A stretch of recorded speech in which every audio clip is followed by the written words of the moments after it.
Manusia nanti ketika mereka dihisap oleh Allah itu dibagi menjadi dua. Ahlul afiyah, ahlul musibah. Ahlul afiyah itu siapa? Orang yang jarang diuji dengan sakit, orang yang jarang mendapatkan ujian dalam kehidupan, jarang mendapatkan kesempitan. Namanya apa? Ahlul afiyah. Ada yang kedua, ahlul musibah. Ahlul musibah itu siapa? Orang yang hidupnya banyak sakitnya, banyak ujiannya, kesempitannya, kesulitannya, ngelamar akhwat ditolak terus. Contoh, jangan sensitif yang sering ditolak, ya. Itu namanya ahlul musibah. Ya. Ketika mereka dihisap oleh Allah Subhanahu wa taala, Allah kemudian menyampaikan bagi dua, ahlul afiyah dengan ahlul musibah. Kemudian Allah berfirman, "Uhsub." Hisab itu ahlul afiyah, ahlul musibah dulu. Ahlul musibah kemudian dihisap oleh Allah lebih dulu. Para malaikat menghitung satu persatu perbuatannya dan menghitung bagaimana ujian yang dia rasakan dalam hidup ketika bersabar.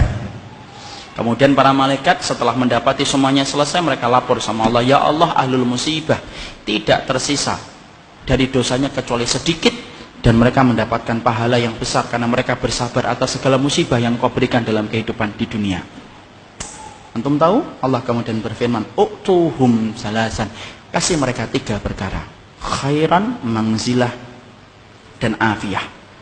Khairan, beri mereka kebaikan. Kebaikan kalau di akhirat apa? Surga. Beri mereka yang kedua, manzilah. Manzilah itu apa? Tempat yang paling tinggi di surga. Tempat itu tidak bisa diperoleh dengan sholat. Tempat itu tidak bisa diperoleh dengan sedekah. Tempat itu tidak bisa diperoleh dengan haji dan umrah. Tempat itu hanya bisa diperoleh bagi orang yang mereka diuji oleh Allah dalam hidupnya, dan dia bersabar. Dan yang ketiga, afiyah. Kasih mereka kekuatan untuk menggantikan kekuatan yang aku ambil ketika aku menimpakan musibah kepada mereka. Maka ketika mereka dinaikkan ke tempat yang tinggi, ahlul afiyah, sebelum dihisap mereka mendongakkan kepala begini, saking tingginya mereka.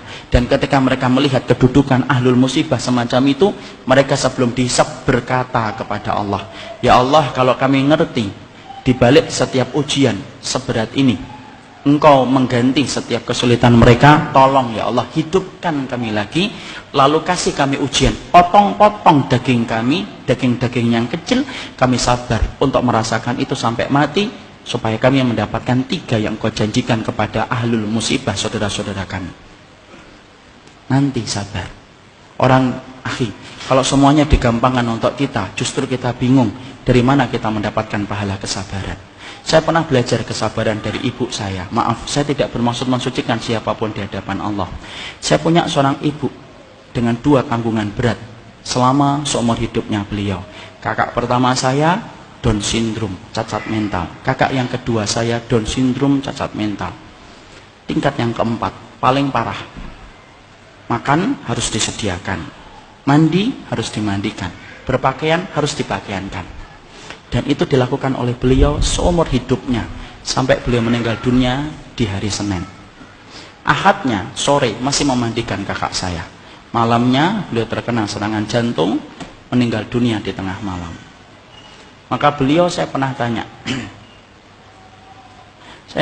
sama beliau, "Ibu, kenapa ya kita kok dikasih titipan gini?" Karena bagaimanapun dulu sebelum saya ke pondok, kadang-kadang saya malu, akhi. Bagaimana kemudian harus megang tangan mereka makan. Antum tahu kan masyarakat Indonesia kalau melihat sesuatu yang gak normal itu kan pandangan mereka nempel terus. Kemudian saya pernah ngomong sama ibu saya, "Kenapa ya Bu kita dikasih ujian gini? Kan saya juga pengen punya kakak yang normal."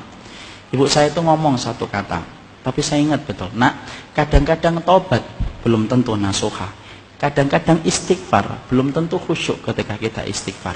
Tapi ketika kamu diuji oleh Allah, kamu sabar saja, maka setiap harinya berguguran dosa-dosa kamu tanpa kamu meminta sama Allah." Orang yang hari ini diberikan ujian, sabar, moga-moga menjadi ahlul musibah, tapi kelak akan mendapatkan pahala terbaik di sisi Allah. Satu saja, ridho terhadap takdir, dan jangan sedikit pun menggugat takdir yang diberikan oleh Allah.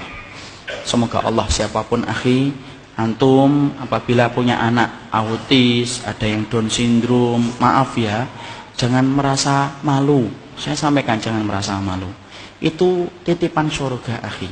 Imam Ibnu Taimiyah itu berkata, siapapun anak keturunan kita yang dia gila dalam tanda kutip, Down syndrome kalau bahasa kita, dari lahir sebelum dia balik, maka kelak ketika dia di akhirat tidak dihisap atas sholat, tidak dihisap atas puasa, tidak dihisap atas haji dan umrahnya, tapi dia dihisap dengan satu pertanyaan sederhana, ata'rifuni, kamu kenal saya atau tidak, kata Allah.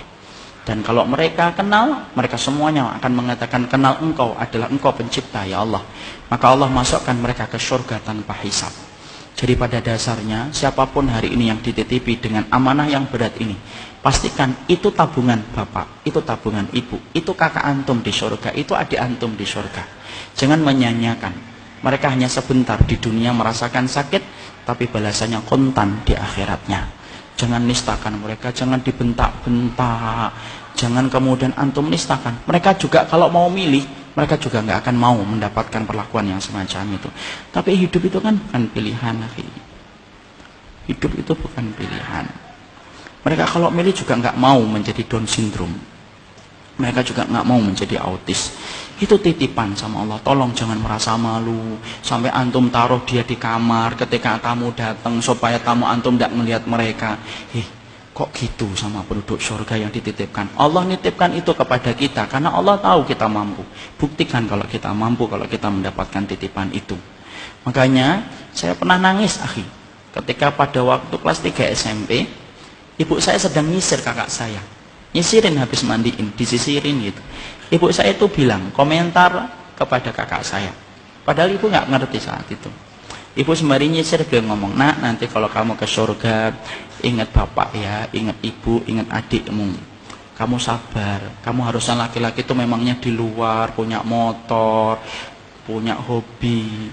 Tapi kamu cuma di rumah saja, sabar ya nak, kamu akan mendapatkan surga. Kakak saya laki-laki tidak paham, ya cuma megang-megang kepala ibu saya tok. Itulah titipan. Ada yang pasti dititipin dengan itu. Jangan pernah merasa malu. Mereka itu penduduk surga, cuma dititipkan sebentar untuk kita.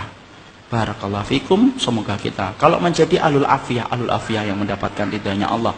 Kalau mendapatkan ahlul musibah, kita mendapatkan musibah yang dijanjikan oleh Allah dengan 3 perkara: khairan, mangzilah, dan afiyah. Subhanakallahumma wa bihamdika asyhadu an la ilaha illa anta astaghfiruka wa atubu ilaik. Assalamualaikum warahmatullahi wabarakatuh.